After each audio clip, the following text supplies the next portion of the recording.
انسان کو اللہ نے فضیلت دی ہے روحانی زندگی کی وجہ سے. جس کی روح اچھی ہوگی جسم سے نکلنے والے اعمال اچھے ہوں گے. روح گندی ہوگی جسم سے نکلنے والے اعمال گندے ہوں گے. کہتے ہیں نا موسیقی روح کی غذا ہے. گندے لوگوں کی روح کی غذا ہے. اچھے لوگوں کی روح کی غذا قرآن کی تلاوت اور ذکر اللہ ہے. ہمارے حضرت جب ذکر کیا کرتے تھے نا عجیب کیفیت ہو جاتی تھی. ایک شعر پڑھا کرتے تھے, دم رکا سمجھو اگر دم بھر بھی یہ ساغر رکا, میرا دور زندگی ہے یہ جو دور جام ہے. کیا زبردست شعر ہے. اللہ کے ذکر کو نا شراب سے تعبیر کیا ہے. جیسے شرابیوں کو شراب محبوب ہوتی ہے نا, اور شراب خانے میں جب وہ جاتے ہیں, مے خانہ جسے کہتے ہیں, آواز صاف آ رہی کہ نہیں آ رہی؟ مے خانے میں شرابی جاتے ہیں تو شراب کے جام چل رہے ہوتے ہیں. ادھر ایک پیا, ختم ہوا, لیا دوسرا پیا, ٹھیک ہے نا. تو جیسے شرابی کو شراب سے عشق ہوتا ہے اور وہ کہتا ہے دم رکا سمجھو, کہہ رہے سمجھو میرا دم رک گیا, دم بھر بھی یہ ساغر رکا. ایک دم کے لیے بھی اگر یہ دور رک گیا تو میرا دم ختم, میں مر جاؤں گا, میں برداشت نہیں کر سکتا. میرا دور زندگی ہے یہ جو دور جام ہے. یہ جو شراب کا دور ہے نا یہی میری زندگی کا بھی دور ہے. میرے بلڈ کی جو سرکولیشن ہے وہ اسی سرکولیشن کی وجہ سے جو شراب کے پیالے جو گھوم رہے ہیں.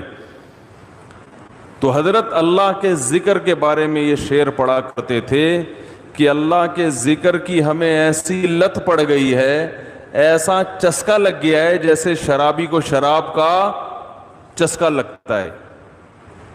تو حضرت بڑے مزے سے ذکر اللہ کے بارے میں یہ شعر پڑھا کرتے تھے, دم رکا سمجھو اگر دم بھر بھی یہ ساغر رکا, کہ اللہ تیرے نام کی لذت اور تیرے نام کا چسکا ہمیں ایسا لگ گیا ہے کہ دنیا کی کوئی بھی نعمت ہم سے چھین لی جائے ہم مریں گے نہیں. کوئی ہم سے تیرا نام لینا چھڑوا دے, کوئی ہماری زبان پہ تیرا ذکر کرنا ہم سے چھڑوا دے, ہم ایک سیکنڈ کے لیے بھی زندہ نہیں رہ سکتے.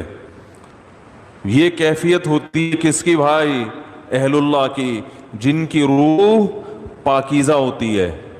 اور جن کی روح ناپاک ہوتی ہے, جب تک وہ اداکاراؤں کے ڈانس اور ناچ نہ دیکھ لیں اور ان کے ناچ گانے کا میوزک نہ سن لیں, ان کی روح کو تسکین بولو نا بھائی نہیں ملتی.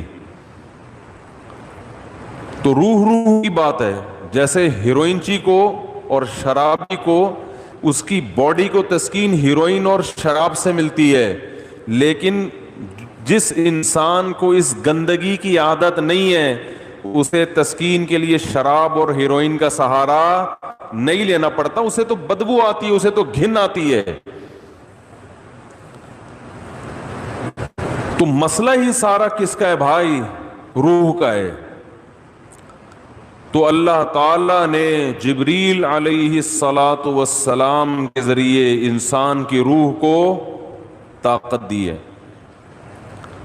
تو روح پاکیزہ بنتی ہے برے اعمال کو چھوڑنے سے اور عبادت کرنے سے. اور جیسے جیسے عبادت کرتا ہے انسان, روح اور زیادہ پاکیزہ ہونا شروع ہو جاتی. یعنی اگر آپ کی روح میں پاکیزگی نہیں ہے تو آپ عبادت شروع کر دو, پیدا ہونا شروع.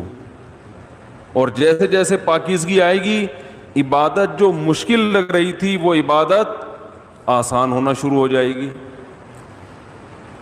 تو آج باڈی کی طرف تو ہماری قوم کی تو نہ باڈی کی طرف توجہ ہے نہ روح کی, لیکن میں تو ان لوگوں کی بات کر رہا ہوں جو لبرل لوگ ہیں, وہ روح کو تو بالکل فوکس کرتے ہی نہیں ہیں. اور ہمارے ہاں تو نہ روح کی فکر اور نہ جسم کی فکر, کسی چیز فکر لیس, ٹینشن فری زندگی. ٹینشن تو فری نہیں ہے لیکن فکر فری کہہ سکتے ہیں، جس کی وجہ سے ٹینشن ہی ٹینشن، کیونکہ جب نہ ادھر کے نہ ادھر کے تو پھر ظاہر ہے کھا کھا کے دھماکے سے پھٹ جائیں گے، اور روحانی زندگی کا تو بیڑا غرق۔ تو رمضان میں اللہ تعالی دیکھو روح کو طاقت ملتی ہے نفس کے خلاف مجاہدہ کر کے۔ جب آپ دنیا میں دو نظریات چل رہے ہیں، جو مذہب مخالف لوگ ہیں نا وہ کہتے ہیں انسان کی ہر خواہش پوری ہونی چاہیے، ان کی پوری دوڑ دھوپ اور قانون سازی اسی کے لیے، مکان سستا ہو جائے، روٹی سستی ہو جائے، کپڑا سستا ہو جائے، ہر ایک کا علاج فری ہو جائے، یہ ہو جائے وہ ہو جائے، جس کے جو دل میں خواہش آئے وہ خواہش پوری ہو جائے۔ اسی کو انٹرٹینمنٹ کہتے ہیں، اسی کو عیاشی کہتے ہیں۔ اسلام نے ہمیں بتایا ہے کہ تم جتنی خواہشات پوری کرو گے، ہر خواہش مزید خواہشات کو پیدا کر کے جائے گی۔ جیسے کورونا وائرس کے کہتے ہیں نا 1 سے 100 ہو جاتے ہیں، اب جس نے پہلا وائرس پیدا کر دیا یا خود بخود ہو گیا قدرت کی طرف سے، تو بس ایک دفعہ کیا، اب وہ ملٹی پلائی، بولو بھائی، ہوتا چلا جا رہا ہے نا۔ ایک خربوزے کا بیج ڈال دو، اب مزید بیج پیدا کرنے کی ضرورت نہیں ہے، وہ اسی سے خود بخود پیدا ہوتے چلے جائیں گے۔ اسی لیے شاعر نے کہا ما قضا احد منها لبانته ولن انتهى عرب الا الى عربی، کہ اس دنیا میں آج تک کسی نے اپنی خواہشات پوری نہیں کی ہیں، جس نے ایک خواہش پوری کی تو وہ ایک خواہش جب ختم ہوئی تو ہزاروں خواہشات کو پیدا کر کے ختم ہوئی ہے۔ وہ یہ جو ہمیں نظر آ رہے ہیں نا، بہت سے لوگ لائف کو انجوائے کر رہے ہیں، ان کی ہر خواہش پوری ہو گئی، اب انہیں کچھ بھی نہیں چاہیے، یہ آپ کو لگ رہا ہے کہ کچھ نہیں چاہیے۔ آپ کبھی ان کے پاس جا کے بیٹھیں گے تو پتہ چلے گا کہ جتنا ان کو چاہیے اتنا ہمیں نہیں چاہیے۔ تو اسلام